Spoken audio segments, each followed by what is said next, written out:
Olá, muito boa noite para você. Boa noite, o Repórter Brasil começa agora. O projeto de lei que quer mudar a legislação sobre aborto segue causando protestos. O governo federal se manifestou contra a proposta. Apenas 4% dos municípios brasileiros oferecem o serviço de aborto legal. E o Repórter Brasil aprofunda a discussão com um dos maiores especialistas do país no assunto. E mais. Tem previsão de chuva para o fim de semana no Rio Grande do Sul.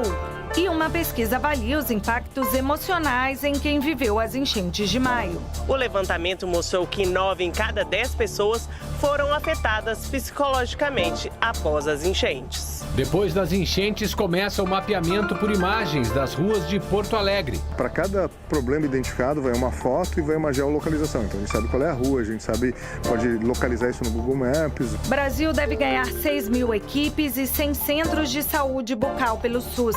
A cobertura vem aumentando, mas 20 milhões de brasileiros nunca foram ao dentista. Genocídio de Ruanda completa 30 anos e segue como exemplo de como a colonização pode destruir países inteiros. Nós temos a obrigação de lembrar o massacre do nosso povo, reconhecer o valor daqueles que foram privados de suas vidas, de sua dignidade e dar às famílias uma conclusão. Cinemateca recupera primeiras gravações em película no Brasil. São rolos de filmes que registram cenas históricas, ficcionais ou não.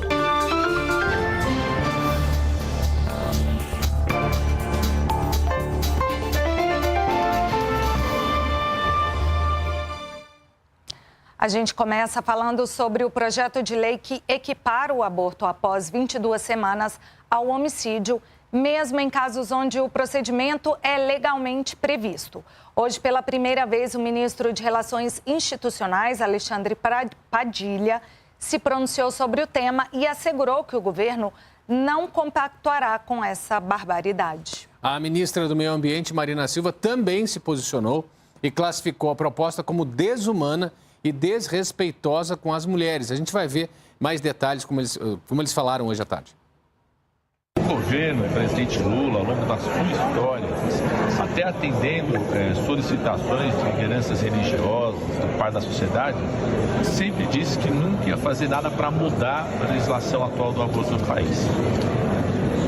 Nunca faria nenhum gesto, nenhuma ação para mudar a legislação de interrupção da gravidez no país. E nós estamos com essa mesma postura. Não contem com o governo para mudar a legislação de aborto do país, ainda mais para um projeto que estabelece que uma mulher estuprada vai ter uma pena 2 vezes mais do que o estuprador.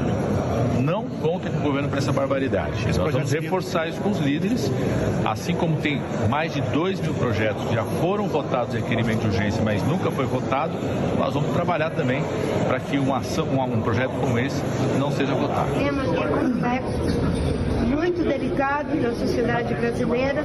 Eu, pessoalmente, sou contra o aborto, mas eu acho que é uma atitude altamente desrespeitosa e desumana com as mulheres.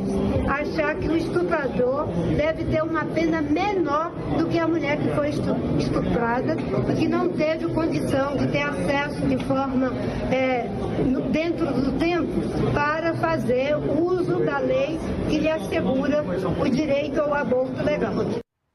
Ainda hoje no Repórter Brasil você acompanha outras repercussões sobre o projeto de lei do aborto e uma entrevista com um dos especialistas sobre esse tema. O Ministério da Educação apresentou uma nova proposta para tentar acabar com a greve nas universidades, que já dura 2 meses. A gente vai para São Paulo conversar com a Vanessa Casalino, que tem informações para a gente ao vivo. Vanessa, muito boa noite. Olá, boa noite a vocês, a todo mundo que está com a gente. Entre as propostas apresentadas hoje pelo Ministério da Educação está a revogação imediata de uma portaria de 2020 que aumentava a carga horária semanal mínima dos professores. E de acordo com os sindicatos, essa proposta representa um avanço nas negociações para colocar fim à greve que já dura 72 dias e que atinge 60 universidades federais em todo o país. Até agora, o governo federal propôs propôs um reajuste de 9% nos salários a partir de janeiro do ano que vem e outro reajuste de 3,5% a partir de maio de 2026. Mas os grevistas querem a reposição inflacionária deste ano. Ainda de acordo com o Ministério da Educação, não foram discutidas nesta reunião de hoje questões orçamentárias. Então, por exemplo, a questão dos reajustes salariais e também de progressão na carreira. Estes assuntos, segundo o Ministério, vão ser discutidos com o Ministério de Gestão e Inovação. Na última segunda-feira, o presidente Lula anunciou investimentos de 5 bilhões e 500 milhões de reais para obras de infraestrutura no ensino superior, além da construção de 10 novos campi de universidades federais e também a construção de 8 hospitais universitários federais. Volto com vocês. Obrigada, Vanessa. Uma menina de 12 anos, Pois é. foi baleada durante um tiroteio na Ilha do Governador, zona norte do Rio de Janeiro. O estado de saúde dela é considerado grave. E a gente vai para o Rio agora conversar com a Fernanda Cruz, que vai nos trazer detalhes desse caso. Fernanda, boa noite.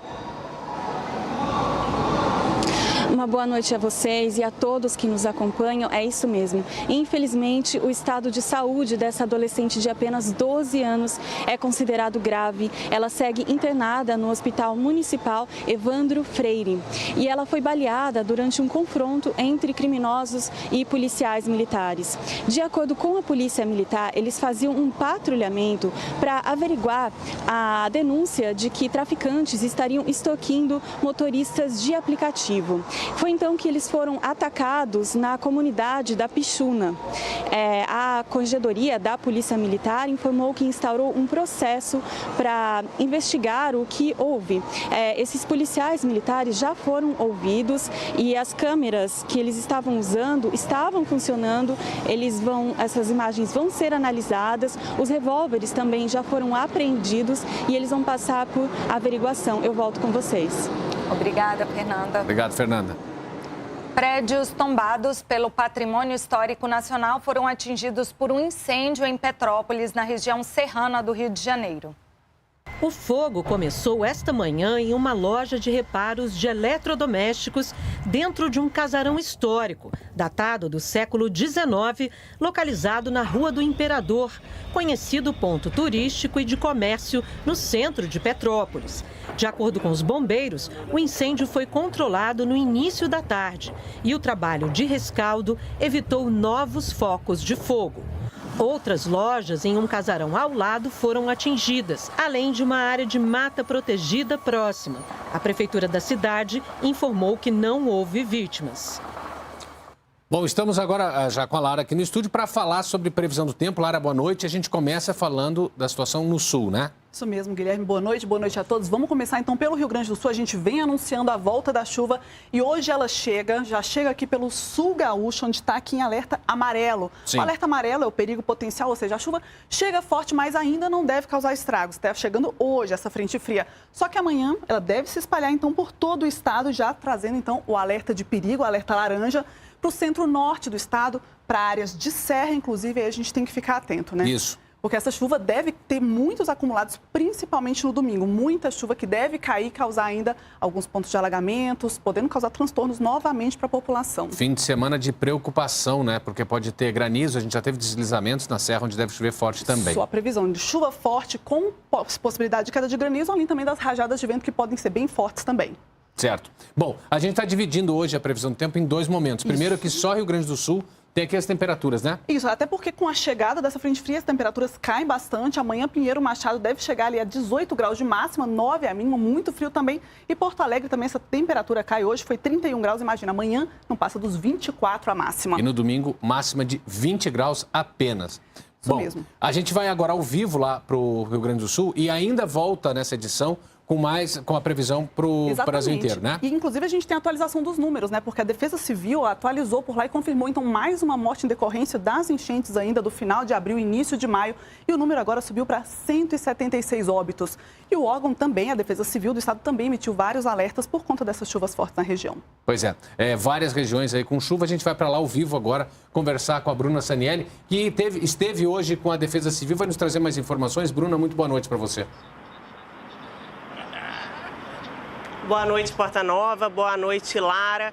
É isso mesmo, eu conversei hoje com a Defesa Civil para eles me explicarem o que essa chuva, que pode chegar a 250 milímetros, né, pode trazer aí para o estado. Então, assim, as chances são altas de inundações e alagamentos, principalmente se a chuva for muito forte e muito rápida nos córregos e rios menores. E depois essa chuva pode, durante a semana, desaguar nos grandes rios aí, como o Guaíba. A região aqui de Porto Alegre e também a bacia do Gravataí e no litoral são áreas que têm fortes chuvas. O risco de alagamento aí também deve impactar, como a Lara falou, a região da Serra Gaúcha.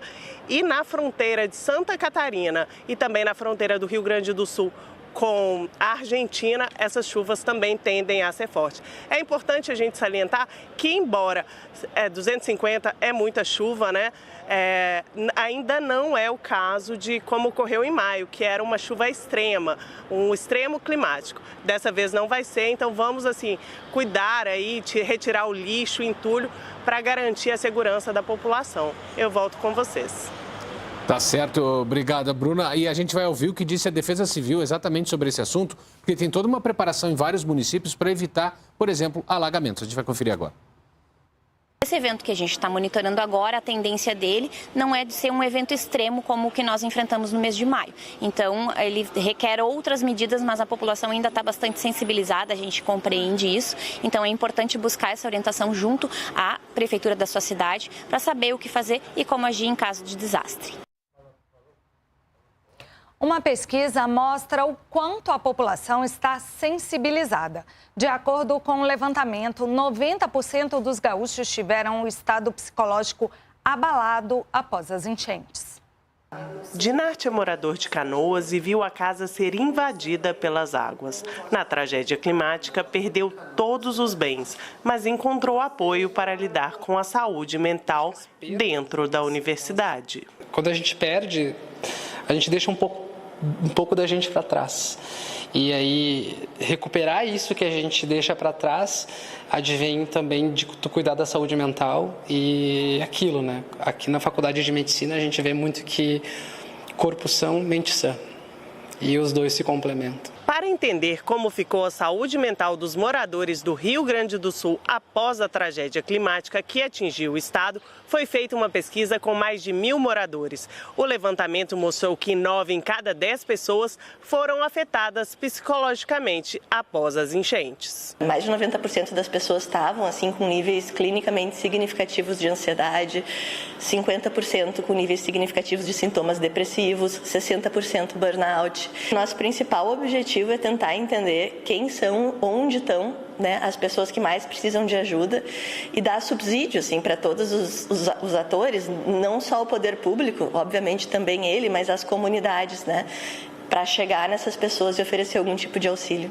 A pesquisa, realizada pelo Hospital das Clínicas do Rio Grande do Sul, mostrou que a desigualdade econômica também gera impacto na saúde mental. A população com renda familiar inferior a R$ 1.500 é a que mais sofre com ansiedade, depressão e síndrome de burnout. E no caso do estresse pós-traumático, é fundamental que o tratamento seja iniciado o quanto antes, para garantir a recuperação plena dos pacientes. O estresse pós-traumático, quando ele se torna crônico, ele é muito difícil de tratar. Mas se a gente faz uma abordagem inicial, no primeiro mês, segundo mês, a chance de recuperação é muito grande, com uma ajuda, às vezes, pequena, no sentido de algumas sessões, alguma intervenção, explicar para a família o que é aquilo, como enfrentar, ajudar a pessoa a retomar as coisas. Então, isso é outro ponto extremamente importante, assim, que quando tenha esse tipo de sintomas, não se deixe passar muito tempo, sabe? Passou 3 semanas, não está melhorando, está piorando, muito importante buscar algum tipo de ajuda. O recomeço, eu acho que ele foi muito... Eu chego a me arrepiar. Esse recomeço ele foi muito baseado na solidariedade das pessoas, nas doações, nas ajudas, e foi um recomeço baseado em esperança. E o governo reduziu a 0 as alíquotas do imposto sobre produtos industrializados que incidem sobre doações ao Rio Grande do Sul. Nessa lista estão produtos doados ao Estado e aos municípios em situação de calamidade pública. As notas fiscais devem seguir regras para evitar a incidência do IPI. Os detalhes você confere na Agência Brasil. O endereço você sabe, agenciabrasil.ebc.com.br.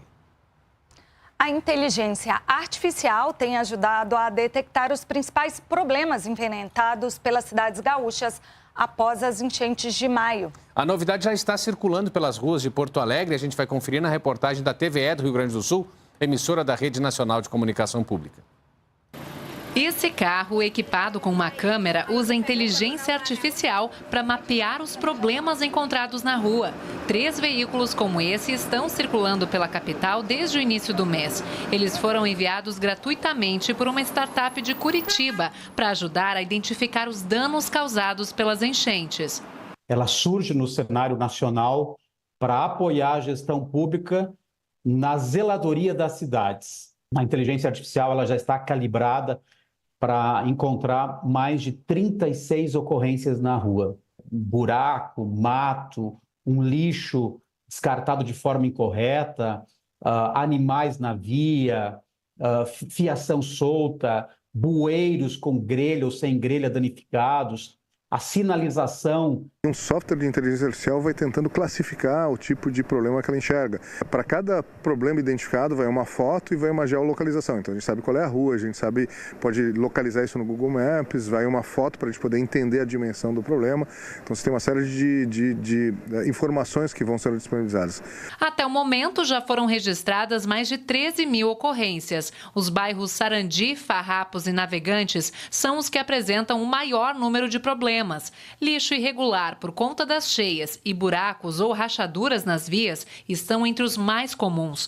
Tudo fica registrado em imagens com horário e localização precisa. Assim, a prefeitura sabe exatamente onde atuar. Isso nos dá mais um olhar para entender quais são as áreas que têm mais demanda de atendimento de serviços públicos aqui na cidade. Os carros cedidos gratuitamente nesse período de calamidade pública vão continuar circulando em Porto Alegre até o fim de junho. Depois devem seguir para São Leopoldo, no Vale dos Sinos.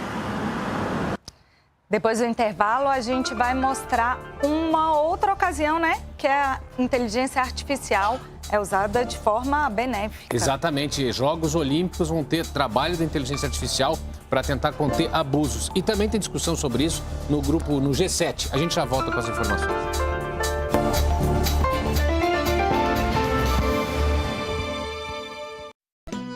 Alavantu! Chega mais que tem Arraiá Brasil na Bahia. Shows exclusivos em Salvador e no interior em Amargosa. Uma parceria com a TVE Bahia. Arraiá Brasil, 11 da noite.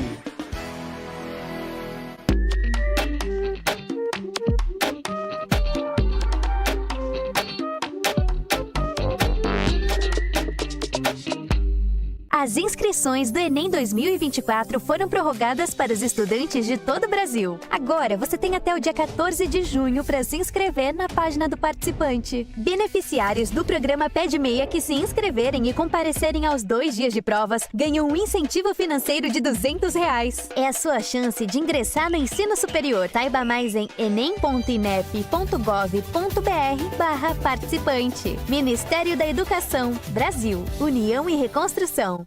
Cultura e toda a diversidade em forma de conteúdo. Agora, ainda mais, muito mais plural. Bem-vindos à nossa TV Brasil. A tela que todos podem assistir juntos. A qualquer hora. Em qualquer lugar. Uma tela com a nossa cultura. O nosso povo. A nossa cara. As nossas paisagens. TV Brasil, a tela da gente. Alguns pacientes gostam tanto de Ali. Vai, fala pra ele que não tem nada. Que nem querem ir embora do hospital. Eu tô bem. Diz que sim. Você tá bem? Um milagre, de segunda a sábado na TV Brasil. Há 30 anos, um pequeno país no centro da África vivia um dos episódios mais sangrentos da história mundial. O genocídio contra a etnia Tutsi em Ruanda deixou 1 milhão de mortos. Um negócio incrível. Uma tragédia contra a humanidade que precisa ser lembrada para nunca mais se repetir. O conflito étnico foi alimentado durante a colonização europeia e escalou especialmente após a independência de Ruanda em 1962. Os colonizadores chegaram no século XIX e XX, dependendo do como é o seu rosto, você é Hutu. Dependendo do como o seu rosto, você é Tutsi. Antes disso não tinha Hutu nem Tutsi, era só ruandês. No exílio, os Tutsis criaram a Frente Patriótica Ruandesa, que tentou retomar o poder. Foram 3 anos de conflitos até o acordo de paz, que não durou muito. A derrubada do avião do presidente Juvenal Habyarimana, de etnia Hutu, foi atribuída aos Tutsis. No dia seguinte, 7 de abril de 1994, começou o massacre contra a minoria Tutsis e Hutus moderados. A violência foi muito. E outra coisa, as pessoas que foi morto com machetes sofrem muito, porque você não morre diretamente. Na verdade, foi um luxo morrer com uma vara naquele tempo. Em 100 dias, cerca de 1 milhão de pessoas perderam a vida. Christian tinha 6 anos quando viu uma pessoa morta pela primeira vez. Era o primo, que tentou fugir. Eu, pessoalmente, chorava, porque foi também um primo, mas um amigo para mim, que jogava comigo, que escutava música comigo. E também um corpo de um ser humano com sangue, com um corpo que demonstra a violência. Para mim foi uma imagem chocante que continua na minha cabeça. O país já se uniu e já se reconciliou. Tem ações políticas que foram feitas para o país sair disso, mas nunca esquecer, para não acontecer lá no país e em nenhum lugar mais no mundo. Remember, lest you forget. É preciso recordar para não esquecer. Nós temos a obrigação de lembrar o massacre do nosso povo, reconhecer o valor daqueles que foram privados de suas vidas, de sua dignidade e dar às famílias uma conclusão. Mas isso não é só sobre o passado, mas também sobre o futuro, para as pessoas verem as consequências de um crime desses contra a humanidade. Against humanity. Na África do Sul, o partido CNA, Congresso Nacional Africano, de Nelson Mandela, fez um acordo com o rival histórico Aliança Democrática para garantir a formação do governo. Você vai conferir essa e outras informações do nosso Giro pelo Mundo. Com o acordo, o presidente Cyril Ramaphosa deve ganhar um novo mandato presidencial.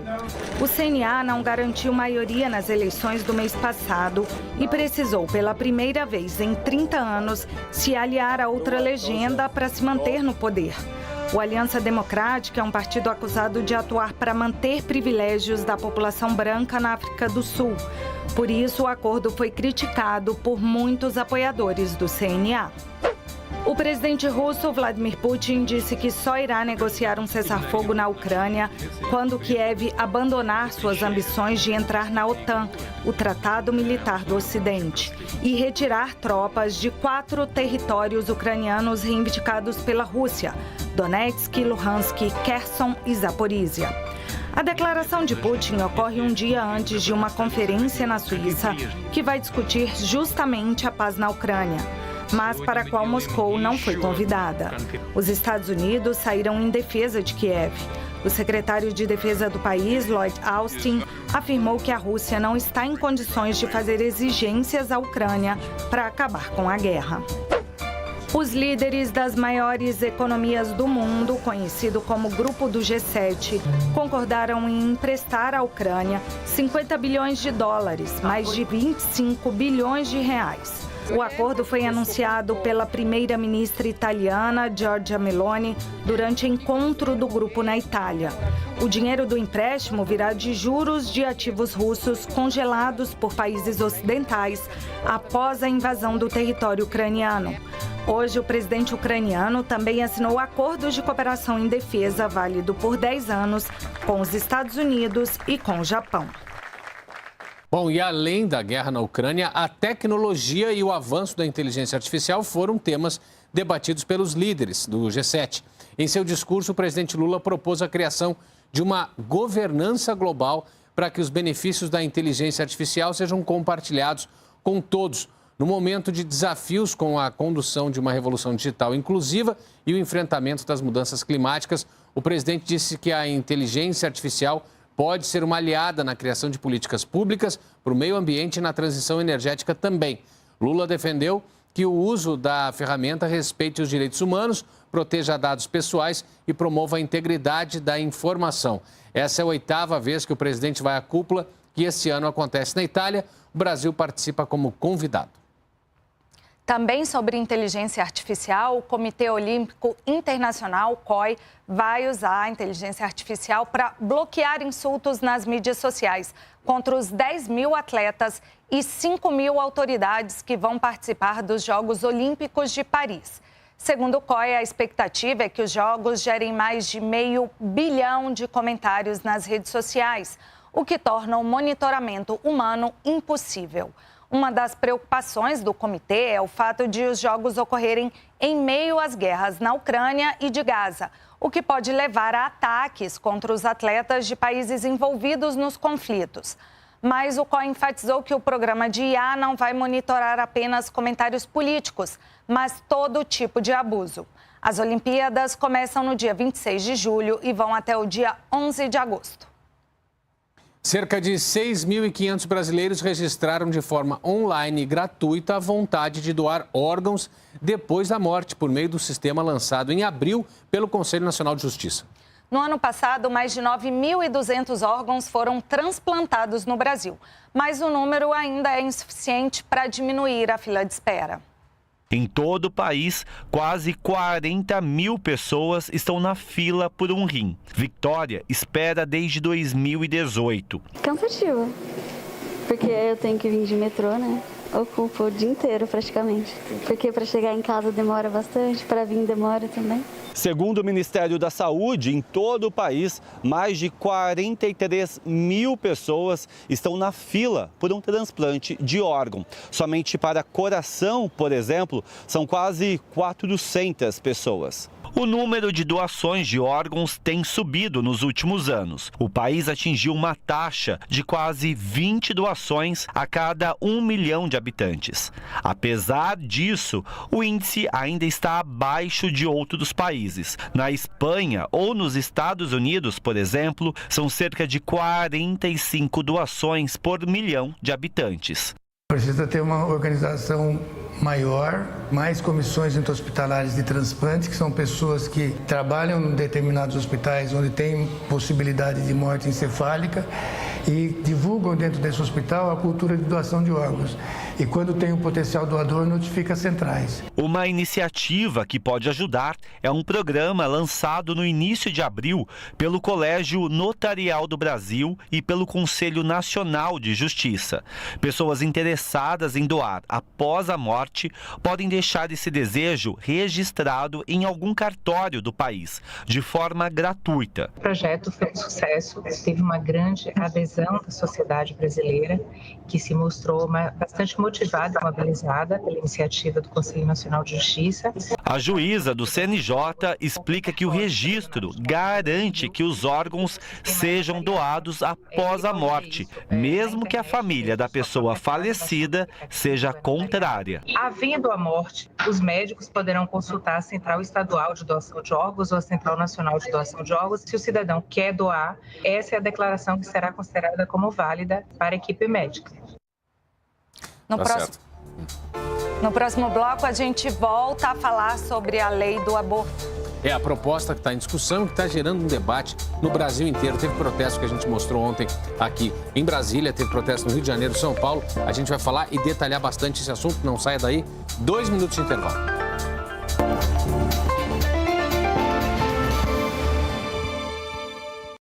Em campo, na TV Brasil, o Brasileirão Série B ao vivo. Hoje tem Avaí e Guarani. Fique de olho em cada lance, aqui na tela do Nosso Futebol.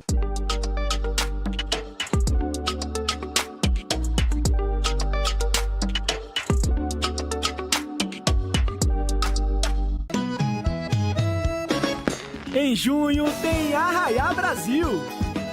Vamos curtir as maiores festas de São João do país ao vivo. Começamos em Caruaru, Pernambuco. Anarie! Da Paraíba, a beleza de Campina Grande. A tradição em Mossoró, no Rio Grande do Norte. Os festejos em Salvador e Amargosa, na Bahia. O Balancê em Aracaju, Sergipe. A Lavantu, um show de cultura popular. Em parceria com as TVs afiliadas e veículos EBC. Arraiá Brasil.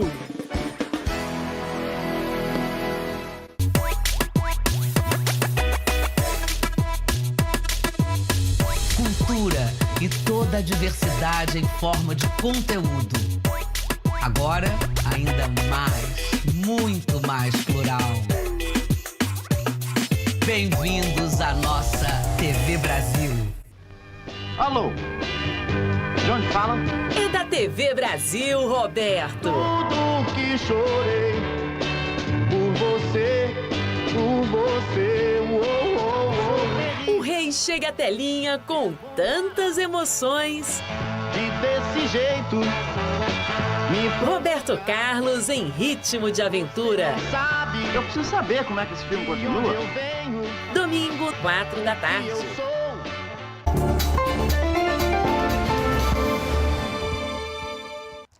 A gente volta a falar do projeto de lei que equipara o aborto após 22 semanas ao homicídio, inclusive em casos já previstos por lei. O texto que está sendo discutido na Câmara dos Deputados e também pela sociedade, claro, poderá dificultar o acesso ao direito do aborto legal, justamente para as pessoas mais vulneráveis, meninas e adolescentes de até 14 anos, que muitas vezes são vítimas de pessoas dentro de casa, dentro da família, o que atrasa a procura por ajuda. Apesar de um direito, apenas 4% dos municípios brasileiros oferecem o serviço de aborto legal. A lei permite interromper a gestação se o feto for anencéfalo, se a gravidez representar risco de morte para a mãe ou for resultado de um estupro. Mas, na prática, as dificuldades são muitas. A falta de informação, por exemplo, cria obstáculos. Então, você, às vezes, precisa, é demandado que apresente ou o boletim de ocorrência da violência, ou então uma autorização judicial, que, na verdade, não são requisitos da lei, mas é tanta insegurança jurídica que também cria um ambiente muito difícil para os profissionais atuarem sem medo de serem perseguidos. Aqui em São Paulo, o acesso ao aborto legal ficou ainda mais difícil desde o fim do ano passado, quando a prefeitura suspendeu o serviço em um hospital referência, o Vila Nova Cachoeirinha. E apesar de uma batalha na justiça, a prefeitura não retomou o serviço. Outro obstáculo foi colocado pelo Conselho Federal de Medicina. Uma resolução proibiu o aborto para gestações superiores a 22 semanas, o que dificultou ainda mais o acesso a este direito. A resolução foi derrubada pelo Supremo Tribunal Federal. E agora, o projeto de lei que tramita na Câmara criminaliza a vítima de estupro que precisar realizar este aborto acima de 22 semanas. Em geral, argumentam os que são contrários ao PL que as vítimas que chegam a esse estágio da gestação são crianças que sofrem abusos. Que pode acontecer em determinadas situações, em situações que são crianças, e aí está convivendo com o estuprador, aquele estuprador de alguma forma, ele evita ou tenta dificultar que chegue ao serviço de saúde. Agora, dizer que a pessoa não sabe que está grávida, vai descobrir que está grávida com mais de 22 semanas, isso não tem o menor sentido do ponto de vista obstétrico. Para esta professora de Direito, o projeto de lei que está na Câmara é inconstitucional e representa ainda uma violência institucional contra as mulheres. O Congresso Nacional quer impedir a isonomia de gênero, impedir que as mulheres se desenvolvam, impedir que as mulheres participem da política, que elas alterem a sociedade e fazendo isso utilizando a autonomia reprodutiva. Por meio de nota, o CONANDA, Conselho Nacional de Direitos da Criança e do Adolescente, disse que o projeto de lei é inconstitucional e viola o Estatuto da Criança e do Adolescente, além de contrariar acordos internacionais dos quais o Brasil é signatário.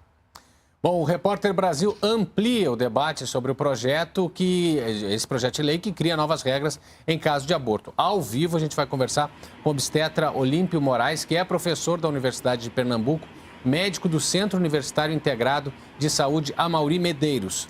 Esse mesmo centro universitário foi o responsável pela interrupção da gravidez de uma menina de 9 anos que foi vítima de estupro em 2009. O caso gerou reações contrárias e uma campanha violenta de exposição na mídia.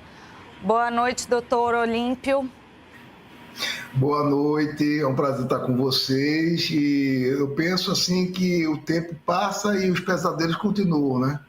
Pois é, doutor. Sempre, né? Passa, você contou um caso em 2009, exatamente, uma menina que estava grávida de 9 meses e de gêmeos. E nós sabemos que é uma gravidez de altíssimo risco e ela foi estuprada pelo namorado da mãe, que também estuprava a irmã dela mais velha de 14 anos, mas quem engravidou foi a de 9. A de 14 anos tinha um grau de comprometimento de retardo mental. A mãe saía para trabalhar e aconteceu. E foi lá para o CISAM, o serviço, e realmente teve uma reação muito grande. Mas antigamente era desarticulado esse movimento, ela foi apenas o arcebispo, né, que naquela época excomungou todos da maternidade que trabalhavam, né? Mas não era tão organizado e tão violento como é hoje. Hoje eu acho que pode estar um pouco pior do que antes. Doutor Olímpio, a gente viu aí o Conselho Federal de Medicina falando que essas crianças não sabem que estão... não tem como elas não saberem que estão grávidas. Então, que elas saberiam que estão grávidas. Na sua opinião, como médico, isso procede? Qual que é o contexto que essas crianças chegam para fazer um aborto depois de 22 semanas? É uma pergunta muito simples, que é para a mulher, né? Quando ela tem 10 anos, 11 anos, vocês acham que a mulher brasileira sabe o que é menstruação? A menina brasileira? A primeira menstruação é extremamente irregular. Ela acontece aqui, vai passar 3, 4 meses depois para acontecer a segunda. E acontece também no climatério da menopausa, que a menstruação vão ficando espaçadas. Então, a menstruação não é regular. Muitas das nossas meninas não têm nenhuma noção de menstruação, de como prevenir uma gravidez, não é? Porque muitas escolas não têm educação sexual, não conversam com a família e como vocês sabem, e todo mundo concorda, o estuprador está em casa, tem um grande poder sobre ela, não é? Então ela tem muita dificuldade de, primeiro, de perceber que ela nem sabe o que é gravidez, uma menina de 10 anos, 12 anos, 13 anos, e depois, quando percebe que está grávida, ela tem um pensamento que ela também é culpada, ela tem um respeito, um carinho pelo estuprador, ela tem medo ou recebe ameaça desse estuprador e ela passa a esconder até a própria gravidez, usando roupas mais frouxas, evitando ir para a escola.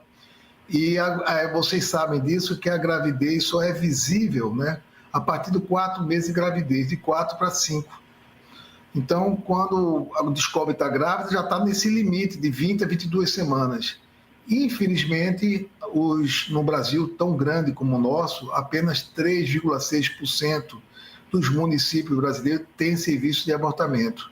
E a outra coisa, é muito difícil para a mulher receber uma informação segura, porque, infelizmente, médicos, né, de respeito ao Código de Ética Médica, quando não dá informação imparcial, promovendo o princípio bioético do respeito à autonomia, da beneficência, não maleficência e de justiça. Eles negam informação.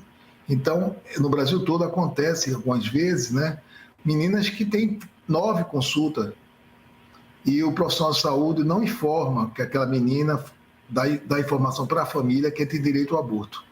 Professor, então, desculpa, eu lhe interrompi.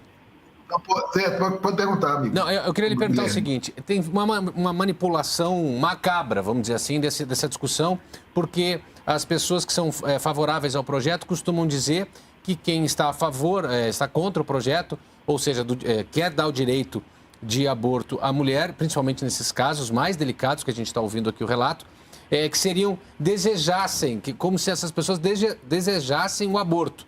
E, na verdade, não é uma condição, é uma crise na vida de uma pessoa que chega nessa situação, e essa crise precisa ser controlada da melhor forma possível. Eu queria saber do senhor o seguinte: por que é tão difícil a gente ter um debate que seja científico e o senhor milita tantos anos nisso e não se conseguiu chegar num ponto que seja razoável e humano nessa discussão?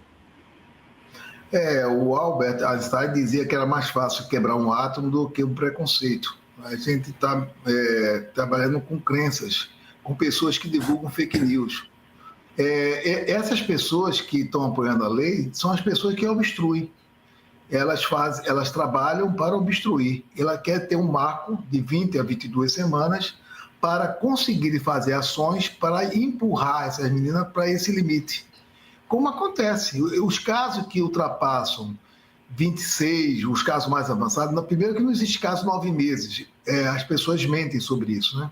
Os casos mais avançados, acho que vocês estão lembrados, foi Santa Catarina, em que uma juíza, uma promotora, encarcerou uma criança, né, que procurou ajuda para abortar, mantendo ela em cárcere até 28 semanas, que é 7 meses. Nós temos relatos de religiosos que saem recolhendo crianças grávidas nas ruas para enclausurar também, e só devolver às ruas depois de 22 semanas. Então, essas pessoas trabalham para isso, né? Elas não querem que a mulher tenha acesso. Então, é muito triste, né?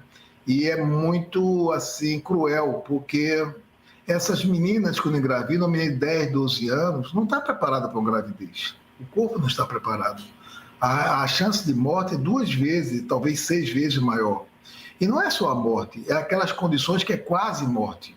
Que ela vai para um UTI, que ela pode perder o útero, ela pode ficar com uma sequela grave para o resto da vida, além da sua saúde mental. Porque a primeira causa de morte nessas meninas é as complicações da gravidez. Ela não morre de câncer, ela não morre de derrame, ela morre de gravidez. E a segunda causa é essas meninas suicídio. Claro. Porque a violência é tão forte que elas acabam com a própria vida tentando eliminar a gravidez, tomando veneno. Quem trabalha em hospital de emergência já presenciou chegar a menina 14, 15 anos envenenada, né, tomando veneno de rato, o que for, e só se descobre que tinha gravidez no SVO. E muitas vezes nem os familiares mais próximos sabiam daquela gravidez. Que coisa. Então, o mundo todo civilizado, né, um mundo que nós admiramos, que é interessante o brasileiro. Ele fala mal do Brasil e diz: bom é a Austrália, bom é o Canadá, bom é Portugal, bom é a França. Todos esses lugares, o aborto é permitido. E não existe essa onda de ódio pelas mulheres tentando matar as mulheres. Então, a gente está muito mais para um Estado teocrático, uma coisa assim, que não é um Estado laico. É assustador. Parece que esses homens não têm mulheres do lado, ou não nasceram de mulheres, ou não têm irmã, porque é interessante a hipocrisia, porque como eu trabalho no serviço de abortamento há mais de 30 anos, eu já atendi pessoas que militam contra o aborto, mas quando tem um caso em casa, estão lá procurando ajuda, procurando um aborto previsto em lei. Então é muita hipocrisia. Perfeito. Professor, quero lhe agradecer aqui. Infelizmente, nosso tempo é muito menor do que o assunto exige, mas a gente vai voltar, a gente está cobrindo todos os dias esse assunto, a gente vai voltar a lhe procurar com certeza, conforme essa pauta for avançando também. E a discussão merece luz, merece um viés científico, um olhar de quem tem experiência nisso e quem tem experiência não só na questão legal, na questão do tema em si, mas do contato com aquelas pessoas que vão até o consultório, muitas vezes desesperadas, sem saber o que fazer, e são acolhidas por pessoas que estão pregando sua humanidade. Guilherme, só posso dizer uma coisa, que as pessoas que pensam diferente, o direito de continuar a gravidez continua, Guilherme. Sim. Uma pessoa que foi violentada e por motivo de fórum íntimo religioso quer continuar a gravidez, ninguém está tirando esse direito. Não é? Se a pessoa tem um risco de morte, quer continuar a gravidez, se a pessoa tem um feto anencéfalo, ela tem o direito a continuar a gravidez. A gente não pode tirar o direito de quem pensa de diferente, que não quer colocar em risco. Isso é normal no Estado democrático, que você tenta contemplar toda a diferença e diversidade de uma população. Não é? É só para lembrar isso. Perfeito. Professor, mais uma vez, muito obrigado. Até a próxima, viu? Obrigada. Um abraço para você. Bom trabalho. Tchau, Ney.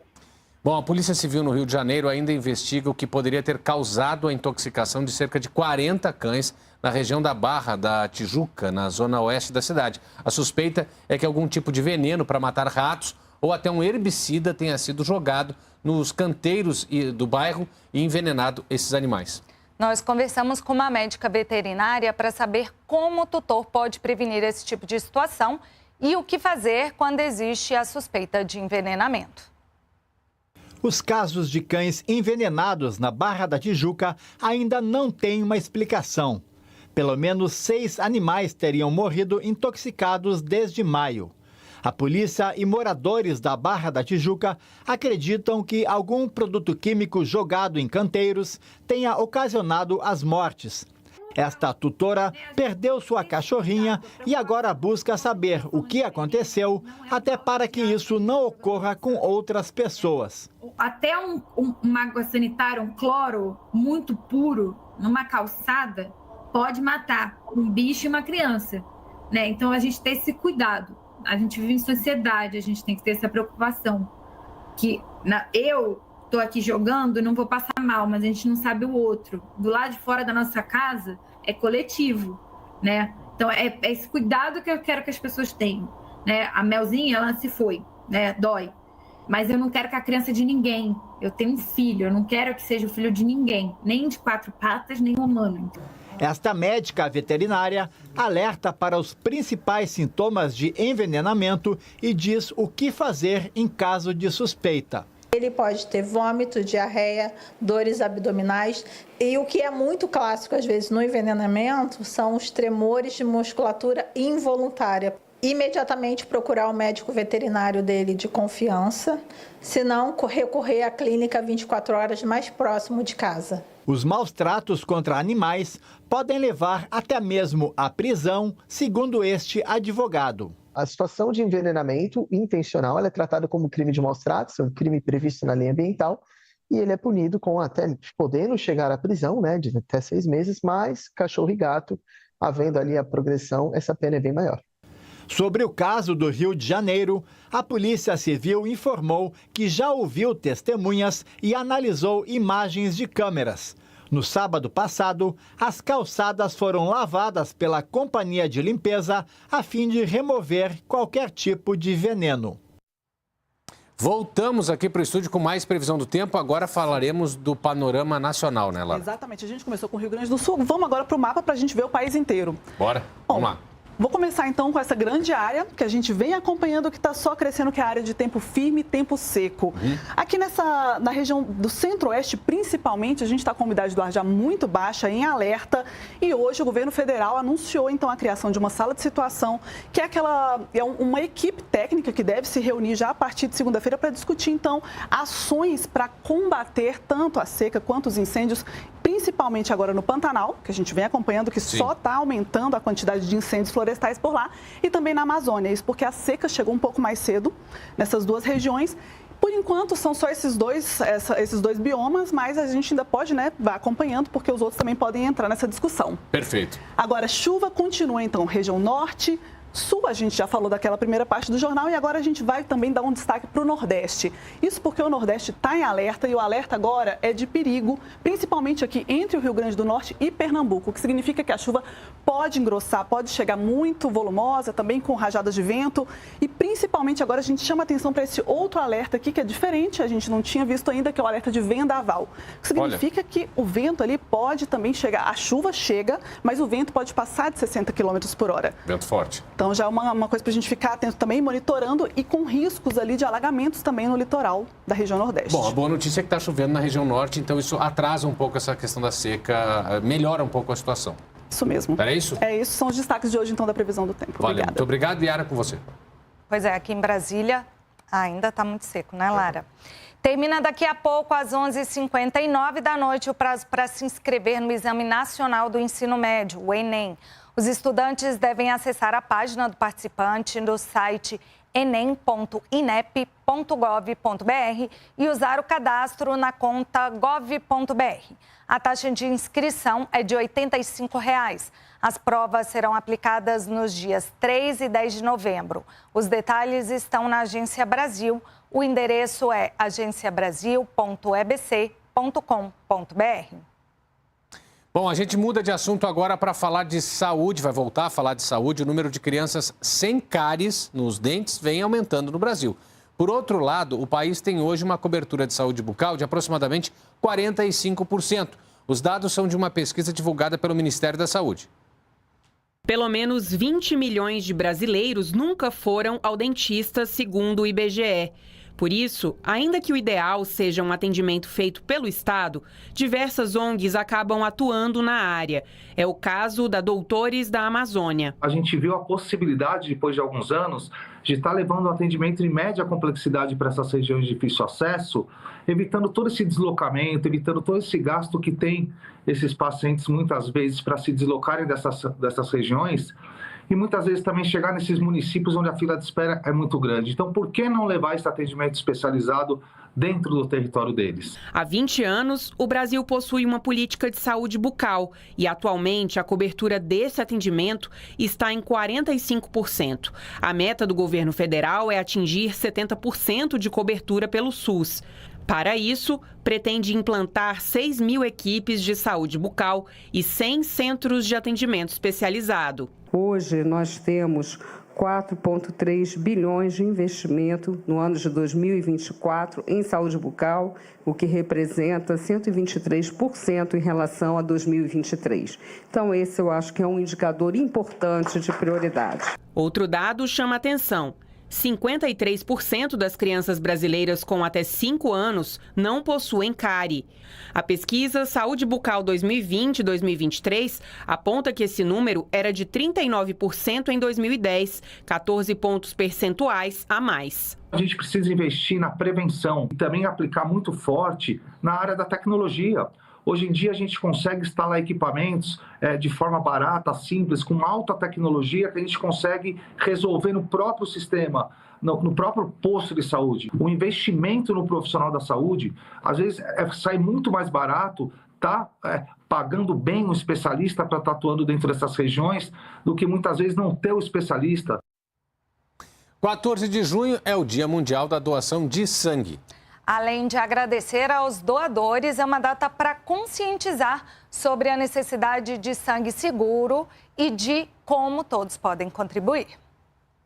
Quem trabalha na área da saúde sabe da necessidade. A gente vê como que isso faz diferença na vida de tantas pessoas, né? Mas nem precisa ser profissional para entender a importância desse ato. Que é uma oportunidade que nós temos, né, para ajudar aquele que precisa. O incentivo que alguns precisam se transforma quase em uma torcida organizada pela doação. Eu criei um ato de coragem, porque eu sempre tive um pouquinho de medo, mas eu sei a importância. Eu fui influenciada por ela, porque ela veio a primeira vez doar sangue e me senti muito influenciada dessa vez, então eu fico muito feliz, porque para mim é um ato de amor. Nós trabalhamos incessantemente para a criação da cultura, de uma cultura da doação de sangue. E o que é uma cultura? É fazer com que, de fato, o cidadão consiga colocar na sua agenda a importância da doação regular, porque a nossa necessidade ela é permanente. Nós atendemos os pacientes de forma permanente, diariamente, abastecemos os hospitais. Mas antes de ir ao hemocentro, é preciso observar alguns critérios, como estar em boas condições de saúde, ter entre 16 e 69 anos, pesar mais de 50 quilos, não estar em jejum e evitar bebidas alcoólicas, comidas gordurosas e cigarro horas antes da doação. Além de estar disposto a colocar a solidariedade em primeiro lugar. Eu penso em fazer a caridade, não importa a quem. E, por outro lado, a gente não sabe se um dia a gente pode precisar também, né? Então, enquanto eu tiver condições, tiver atendendo os parâmetros, eu puder ajudar, vou continuar. Bom, antes da gente ir para a próxima reportagem, já está até o destaque aqui, é interessante como a condição varia um pouco de sangue para sangue, região para região, mas sempre os hemocentros estão precisando de doação, né?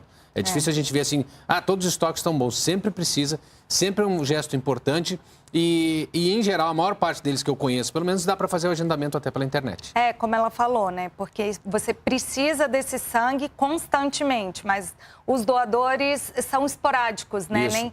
Poucos são os doadores que vão ali de 4 em 4 meses ou de 6 em 6 meses, dependendo da situação da pessoa. Né? E para quem tem dúvida, pode entrar em contato, tirar as dúvidas para saber exatamente segurança e condição de doação. Agora sim, a gente vai para esse assunto que está aqui e você não identificou ainda, porque é difícil mesmo de identificar. É um rolo de filme antigo, quase 1.800 filmes, considerados os mais antigos do Brasil, realizados na primeira metade do século XX, foram restaurados e digitalizados pela Cinemateca Brasileira por meio de um projeto lançado há um ano. Depois de anos de abandono, do risco de ser fechada por falta de verba e de incêndios que destruíram importantes filmes do acervo, a Cinemateca retoma sua função de conservação da história, não só do cinema brasileiro, mas do próprio Brasil. O filme mais antigo do Brasil traz imagens da festa de inauguração de uma igreja em Santa Maria, no interior do Rio Grande do Sul, em 1909. Ele foi redescoberto durante o trabalho de 1 ano e 4 meses, que recuperou 1.785 títulos gravados de 1900 a 1950. São rolos de filmes que registram cenas históricas, ficcionais ou não. A gente tem mais de 50% da coleção de cinejornais que foram produzidos nessa época. A gente tem os filmes de estúdio, a gente tem filmes domésticos, então, que dão conta de uma forma especial desses aspectos culturais e comportamentais daquela sociedade. Então, é uma coleção diversa.